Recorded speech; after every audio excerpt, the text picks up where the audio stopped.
Do you ever feel trapped in the day-to-day grind, craving the desire to zoom back, spend time reading, thinking, and strategizing about the exponential moves that you know would accelerate you by 10 or 100x forward? Well, in this video, you're going to learn a neuroscience-based protocol to elevate yourself up above the weeds so you can be the strategic visionary that unlocks exponential levels of progress. Now, I'm Rían, co-founder and CEO of the Flow Research Collective. We've trained everyone from Audi, Accenture, and the US Air Force to use neuroscience-based principles to access states of flow and peak performance at will. Now, when I was 23, I had the opportunity of a lifetime to work with a world-renowned New York Times bestselling author that I admired, to build a dream business with him. And I knew this venture could be my ticket to the life that I had fantasized about, had on my wall in Ireland as a 15 and 16-year-old. Now, thankfully, our business got off to an unbelievably strong start. With zero outside capital, we reached a $5 million run rate in less than a year. But soon, I began bumping into a ceiling. It was one day in October, 2 years into building our company. We were on track to break a new revenue record for the month, but somehow, this Saturday looked as follows. I woke up early. I spent the morning on sales calls, closing deals to keep our revenue growing. By lunchtime, I was exhausted, but had to dive into writing marketing copy for our next product launch. This sales and marketing activity consumed 30 hours of my week, leaving me with little time to think about strategy, direction, or recruiting the people we needed to keep growing over the long term. Making matters worse, I did have a team of 15 people who were all eager to help and who were being compensated fairly heavily. Yet I struggled to delineate the boundary between my role as co-founder CEO and between my team's own individual separate responsibilities. Whenever they approached me about the fact that they felt unsure about how to get work done or what to do, I would just take the tasks off their plate and do them myself, thinking that I could do it faster. This seemed helpful, but it backfired massively. Because I was stepping in so often, the lines of accountability with my team members would also blur. If something went wrong, it was easy for my team to shift blame, knowing that I'd been involved at every single level within everything. So the fact that something didn't get done could be attributed to me rather than them. Everything, big and small, funneled through me. Nothing important could happen without my heavy levels of involvement. And if I slowed down, the whole company would slow down to the exact same rate. And the more the company grew, the more I became a bottleneck. My initial, somewhat manageable 30 hours a week in the weeds doubled as the business doubled to a crippling 60 hours a week. Feeling overwhelmed, I decided to take a walk on the beach to clear my head. As I watched the waves crash, I felt a sense of despair wash over me. Man, this is just not gonna work, I thought to myself. I can't keep going like this. The more I worked in the business, the more I felt like I was drowning. I knew something had to change. I just didn't know quite what. But then, the following evening, I went with a friend to a symphony performance in LA. As I got swept up in the musical performance, I noticed how even the subtlest movements of the conductor could cause a massive shift in energy and intensity within the musicians in the orchestra. Lost in a reverie, it hit me.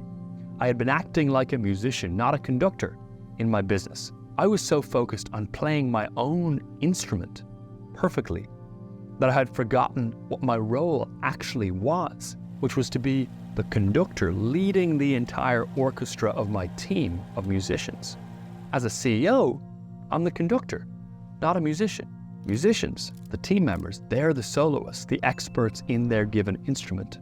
They're the ones who work in the business, not on the business. And yet, with the best of intentions, I was basically stealing their trumpets from them, taking their work off their plate and doing it for them. This kept me trapped in a cycle of working in the business instead of on the business. And in working with thousands of peak performers, we see this pattern all the time, and we call it the musician trap. It's a pervasive problem many entrepreneurs, solopreneurs, and entrepreneurs end up hitting. They fail to make a critical transition and never graduate from musician to conductor, with the lines always remaining blurry between those two fundamental roles. You start a business, you're good at what you do, the business grows, but instead of stepping back as you build your team to lead your team of musicians, to lead the orchestra, you stay stuck playing your instrument. You're good at doing your individual work, but it traps you. you can't let it go. You see, in any team project, the musicians are the ones doing the actual work, the individual contributors. They're using their skills to create, solve problems, and drive things forward. But the conductor is the person who orchestrates, leads, manages, coaches, directs, unblocks, and finds the people that are actually going to do the work. For instance, as a salesperson, you might be focused on closing deals, day to day, hitting your quota. That's the musician's work. But as a conductor, you're a sales leader. You're no longer selling, you're strategizing, you're coaching your team from above, you're ensuring that systems are well installed, and your success is measured not by your individual sales, but by the collective performance of your team. Or as a writer, you can craft compelling prose, which is the musician's skill. But as a conductor, you become an editor. You guide and refine the work of multiple writers, providing feedback, ensuring consistency, shaping the overall output of the collective. If you remain stuck as a musician, instead of stepping into your role as conductor, you'll end up facing a number of painful blockers. The first is dependency, where everyone relies on you for everything. No significant progress can happen without your involvement. You're stuck in the weeds. You're mired in endless emails, messages, and to-do lists because everything is routed through you on all levels of the business, and you always have a long list of people to unblock, so you never gain any leverage. Even though being a star musician can take you pretty far, staying in the musician role puts a hard limit on what you can achieve. Your individual output becomes the bottleneck. It's like a world-class chef insisting on personally chopping vegetables, making sauces, and plating every dish. While their individual skill may be exceptional, the kitchen's output gets bottlenecked. If you don't graduate from musician to conductor, bottlenecks will compound as the project or business grows. That hour you spend writing those catchy sales emails today, well, picture it eating up your entire workday once the business is 5 times bigger, with 3 times the number of products you've got to write emails for, and you've lost all leverage, chained to the day-to-day work. The conductor's job isn't to be the star of the show, but rather to create a galaxy of stars that make up the show.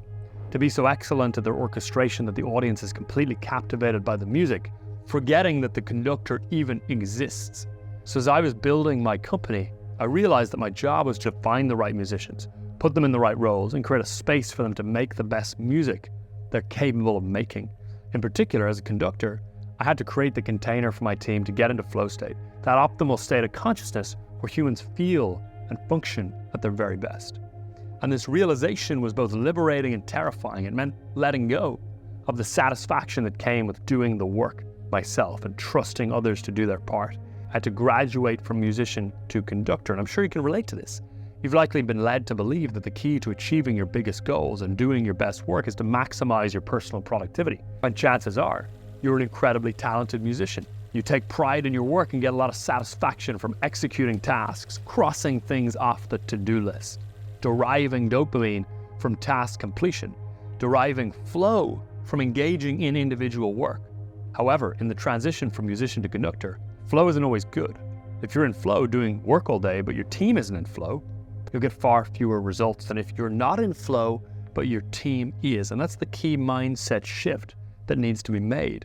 You see, the musician craves dopamine from task completion, the thrill of crossing that item off their to-do list, sending that final email, crafting the perfect sales pitch, while the conductor derives a deeper satisfaction from the success and task completion of others. Seeing a team member nail a presentation, a product launch go off without a hitch. The musician is limited to their individual output, but the conductor's output equals the output of the entire team. The musician trap is when you cling to your role as a skilled musician, the expert, the doer, instead of graduating to become the conductor of your own orchestra. Here's how to know if this is you. Ask, is your team elevating you, or are you elevating the team? Maybe you prioritize your own access to FlowState. You'd rather check items off your to-do list than ensure your team has everything they need to succeed. You prioritize cutting down the tree instead of sharpening the axe. That is, you chase short-term dopamine hits over long-term leverage, even if it prevents you from building systems so your team could handle those tasks with ease. On the other hand, graduating from musician to conductor means prioritizing the flow state of your team members and the sense of satisfaction they gain from task completion above your own. Graduating from musician to conductor means obsessing over leverage gained through your team being productive rather than control over the specifics of how the work is done. Graduating from musician to conductor means thinking of your productivity as the sum of the collective rather than as based on what your individual production is in any given day. The conductor realizes that for their business to speed up, They individually may need to slow down, focusing more on being strategic, on ensuring the long-term vision is in place and the right people are on the bus driving towards it. Graduating from musician to conductor can be tough. Letting go of the satisfaction and the identification that comes with doing the work yourself is hard. Trusting others to do their part as well as you can feels risky, but it's absolutely necessary. The weirdly counterintuitive element here is that the thing you just got really good at to bring yourself or your organization to its current level actually becomes the impediment to being a conductor so you can go to the next level. As I was growing my business, my productivity gauge was still based on first order effects, an immediate sense of what I achieved, not based on some sort of healthy view of how the team is functioning. My productivity gauge was local rather than global. And after having this epiphany, knowing that I needed to graduate from musician to conductor, I started investing in my team's development and focusing on strategy and vision. I had to fight the urge to jump in and fix things myself, and gradually things began to shift. As I stepped back, my team stepped up.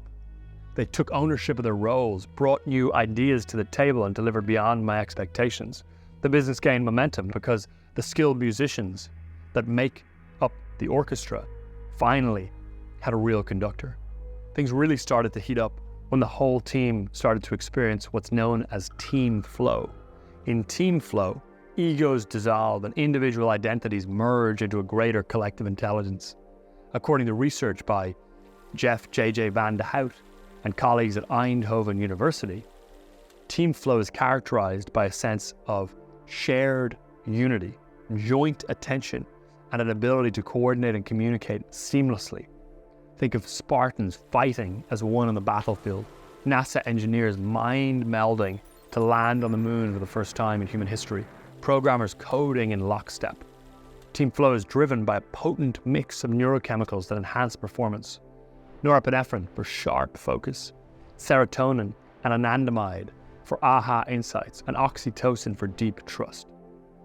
As egos dissolve, brainwaves, heart rates, and breathing synchronize, enabling seamless communication. Increased alpha and theta waves promote relaxation and heightened creativity, while the default mode network down-regulates, allowing for a selfless and total immersion in the task at hand. Based on this neurochemistry, you can think of graduating from musician to conductor like this. The neurochemical the musician orients to is dopamine, found through that individual flow. The neurochemical the conductor orients to is oxytocin, found in team flow. When conductors foster an environment of trust, support, and genuine respect, they trigger the release of oxytocin in their team members. Dr. Paul Zak, who's an advisor of my company with Steven Kotler at the Flow Research Collective, has researched oxytocin, suggesting that it is not just a feel-good hormone, it has significant implications for business success due to how it affects trust in teams. And that's the power of team flow. The question is, how do you do it? How do you graduate from musician to conductor so you can transition from optimizing for individual flow to team flow? Well, the first step is to stop stealing trumpets.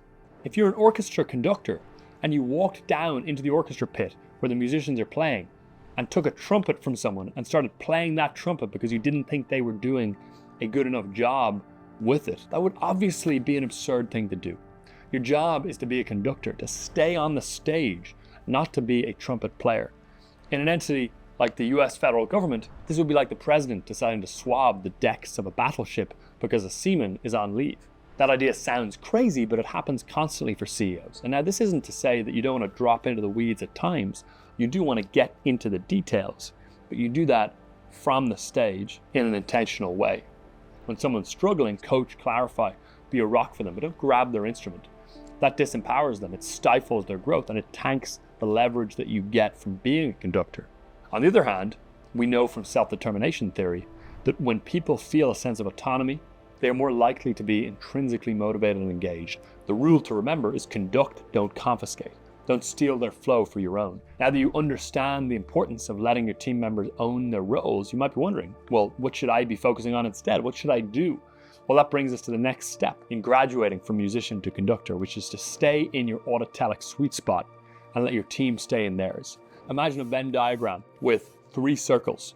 your innate strengths, the needs of your organization, and the activities that most reliably drive you into a flow state. Where those three circles overlap, that's your autotelic sweet spot. Autotelic means the activity is done for its own sake because you find it so intrinsically enjoyable and rewarding.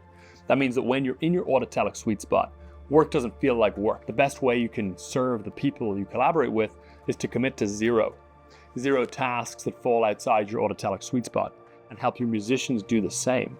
So here's what to do. First, grab a notebook and write down every task you do in a typical week. Then rank and prioritize. Next to each task, ask yourself, does this get me closer to my autotelic sweet spot or keep me further away from it? Next, create your zero list. Identify all the tasks that fall outside your autotelic sweet spot. Aim to entirely eliminate or strategically delegate these wherever possible. To help you with this, you can download a worksheet that will help you identify your autotelic sweet spot and delegate everything else. Just click the link in the description to do so. Now, the next step to becoming a conductor is find musicians, don't learn new instruments. Imagine that the conductor needed a cello in the orchestra as part of their composition. And instead of hiring a cellist, the conductor decided to spend 6 months taking up and learning how to play the cello with the rest of the musicians. Learning a new instrument at a high level is a massive undertaking, but we don't think of it as one when we are taking on different business tasks, even though it's similar. So whenever you want to create, optimize, or problem solve, don't ask how do I do this, ask who do I need to do this. Train your brain to think this way on instinct, and it'll be transformative. Now, the next step to graduating from musician to conductor is, if in doubt, delegation. I had a friend in LA who created custom curated wedding invites, these really extravagant, beautiful, artisanal paper invitations for fancy weddings.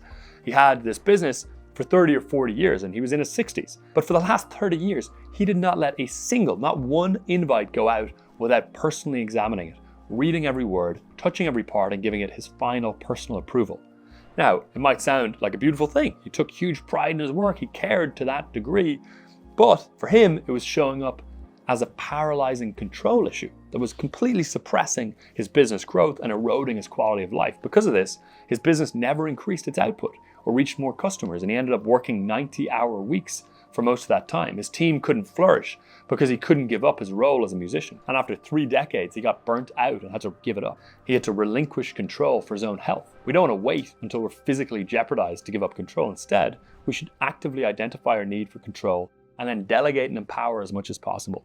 There's a self-fulfilling prophecy at play here. If you believe your team can't play music as well as you can, you will lead them in a way that makes that true. But if you believe that relinquishing control will lead to even better results, you'll see that happen too. As General George Patton once said, never tell people how to do things.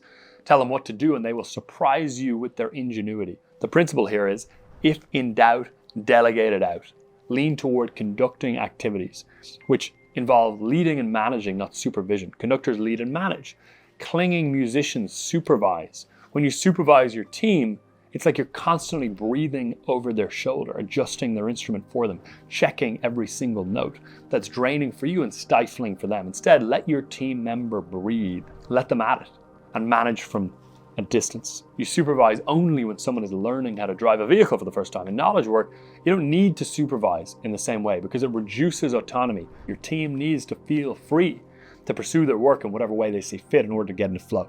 Autonomy, or the sense of control over one's actions, releases more dopamine in areas like the striatum and prefrontal cortex. This dopamine boost not only increases motivation, but also sharpens your focus, which is a key ingredient for entering flow state. Another key point here, there's a quick way to tell if you have the right people or if they're in the right positions. And it's fairly simple.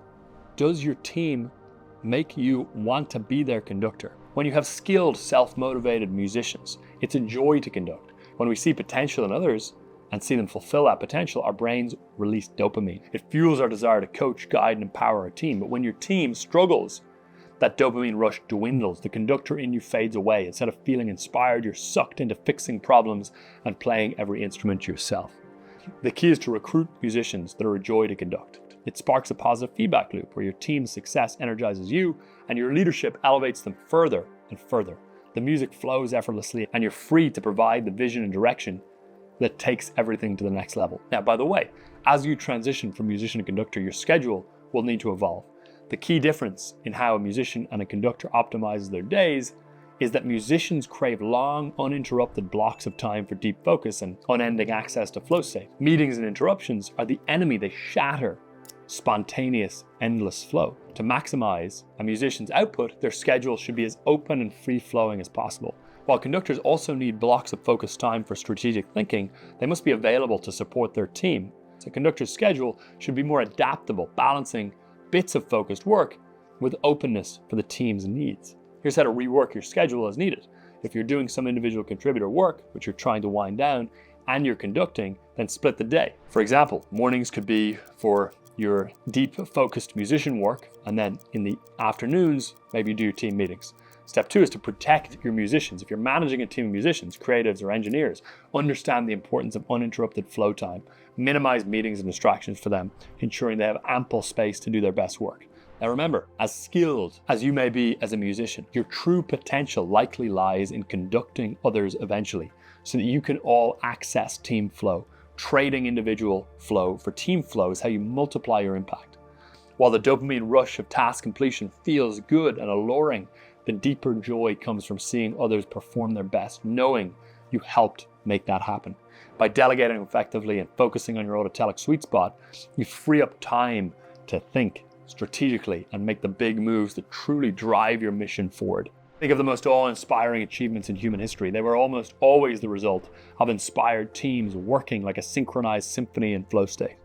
This requires making the leap from musician to conductor. So you're ready to step out of the orchestra pit and onto the podium. That's the first step to unleashing team flow. But as a conductor, there's some other peak performance habits that are absolutely critical to master. And if you click this video, you're going to learn one specific peak performance protocol that is particularly useful for you as you eventually graduate from musician to conductor.